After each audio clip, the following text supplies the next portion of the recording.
It's an iPhone for everyone.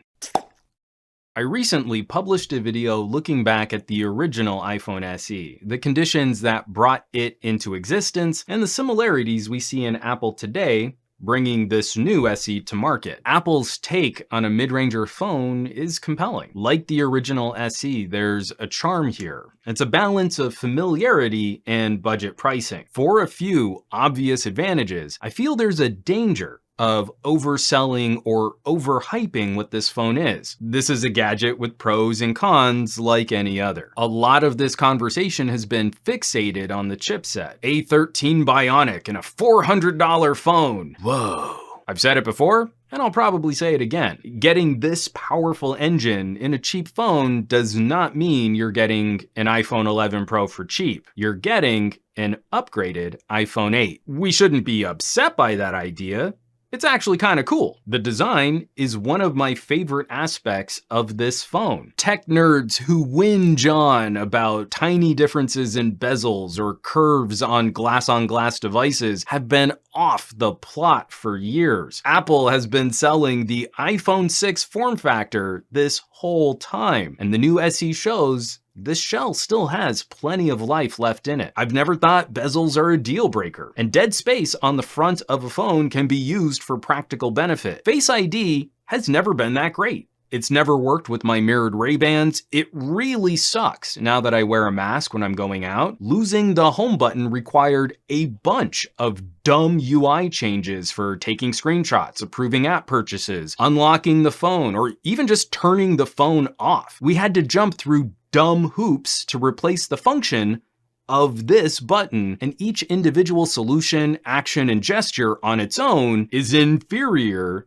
to a good hardware button. I have to believe there's a decently sized consumer base who aren't looking to be impressed by how clever their phone is. They want a decently powerful communication device that gets out of their way. So I'm really glad to have this back. What hasn't aged as gracefully though in this modern age is the display. So I'm happy to see a new iPhone without a unibrow notch. But if you want your phone to pull double duty, communication and entertainment, this screen is just okay. It looks fine, but it's not hard seeing the improvements on a mid-ranger OLED. The size is likely going to be a deal breaker for many folks in my audience. Like the original SE, this is a screamer phone compared to the iPhone 11, but playing games on the smaller display isn't that nice. Controls are cramped, tiny UI elements can be difficult to interact with. It's a part-time gamer at best, not a primary use for this kind of device. But the phone is super capable. Apple put in high performance guts, and our benchmark numbers are right with or exceed premium phones that cost a lot more. Like heavy lifting, 4K video rendering. We're neck and neck with LG V60s and OnePlus 8s, which brings us to software, and I've also said this before, and I'll also probably say it again, iOS is better on smaller screens. On the go, one thumb use,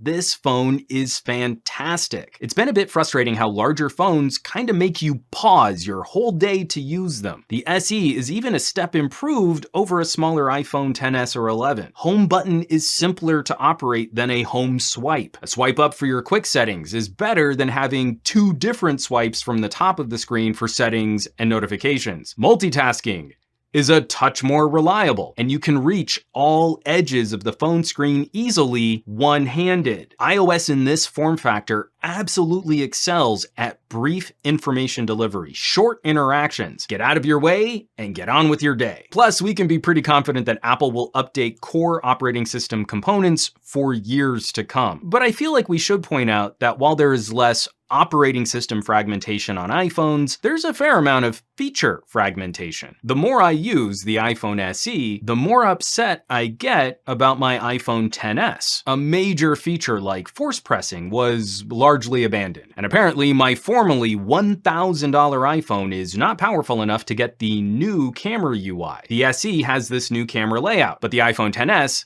just can't crop a 16:9 photo in the composition window. Do you want the better camera UI? Well, you gotta buy a whole new phone. Sucks to be you that you spent $1,000 on the iPhone XS. I have to imagine that this is the final form of the iPhone SE. We're going to get bug fixes and security improvements, but I just don't feel that anything new is really gonna come to this phone. And at this price, that's totally fine. But again, I feel like we should be managing some of our expectations. A short chat on this camera. This is largely iPhone XR hardware, XR territory, so performance is pretty good. You're in for a treat shooting in good light. The video is super smooth, even at 4K 60, but the phone only seems to support extended dynamic color range up to 4K 30. Regardless, this output punches well above the price tag until conditions get dark. Sure, a Pixel 3a with a much weaker processor has a solid night mode, but that's not a feature you should expect from Apple. Night modes are for premium spenders, not the poor people. Low light photography is good, so long as you can get some kind of light in your scene, but falls apart fast in more challenging conditions. And we shouldn't be too shocked by that. But we could point to a phone like the TCL 10 Pro with dedicated low light camera hardware at around the same price. In talking about performance, we also need to talk about radio tech. I feel Apple still gets graded on a curve for modems and antennas. I think we should care about the data connection on a smart connected device. The iPhone SE isn't great. Comparing similar spots in my condo on the edges of my Wi-Fi network and downloading files from my NAS, the SE is well outperformed by phones like the Pixel 3a and the TCL 10 Pro. Slower overall transfer times and lower peak transfer speeds. My cell network testing is super rudimentary these days. I'm not out war driving for towers. In my less than scientific testing, the iPhone SE regularly gave up about a 3 to 6 decibel lead against the Pixel 3a, but this is only looking at T-Mobile in my neighborhood. Without more sampling around Los Angeles like I used to do, I can't claim those are consistent differences in performance. I still feel pretty confident saying, though, that wireless performance is a weak link for Apple, even keeping our expectations in check at this price point. Which brings us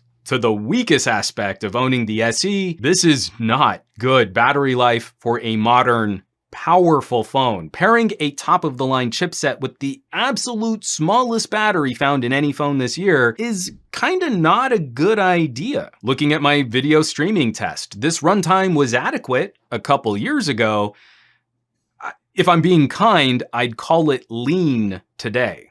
Gaming drains this phone fast. It's not a good platform for gaming anyway because of the screen, but you literally won't be able to settle in for longer sessions away from a power source. And the recharge rate is pretty anemic considering the size of this battery. Using the included charger in the box, you'd think you'd be able to top off this capacity faster. You cannot. This is ultimately the biggest concern I have with the new iPhone SE. This price and performance looks amazing until you really try to use it, and you find that you can't use it for long. You're gonna be recharging it more frequently, which means the phone's battery will degrade faster. And if you're a heavier user on this phone, you should probably factor in the cost of a battery replacement during the life of this device. Whew, okay, that was enough rambling from me. We should probably wrap this up. Where's that leave us with the new iPhone SE? I love little Mighty Mouse phones, and this phone lives up to the legacy of the original iPhone SE. You immediately benefit from years of ecosystem for cases, protectors, accessories. You're right at the beginning of long-term software support. And in a world where we're a little more concerned about cleanliness and contact, this streamlined communicator is one of the easiest phones to use out and about, minimizing exposure and still keeping you connected if you have good reception. The performance is a concern because it's lopsided. This huge engine with a tiny little gas tank. But I still think with a little education or explanation, we arrive at one of the best balances of pros and cons at this price. The people interested in a lower cost solution in the Apple ecosystem will be very well served here. Like I mentioned at the top of this review, I think the big danger is overhyping this phone based on one spec. Don't buy this phone for an A13. Buy this phone for all the benefits of the Apple ecosystem and then manage your use against the smaller battery. I'm very happy with this phone.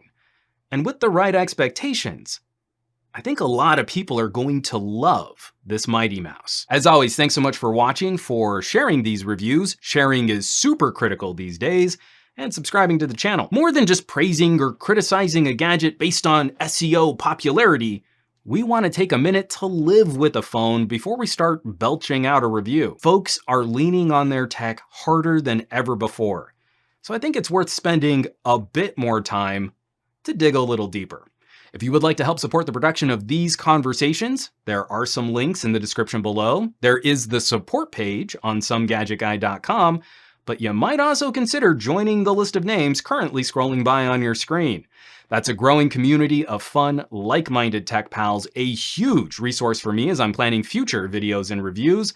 They're just super cool people, so I hope you'll check them out. Now, you know where you can find me around the rest of the internet at SomeGadgetGuy on the Twitters and the Twitch, and the Facebooks and the Instagrams, and I will catch you all on the next review.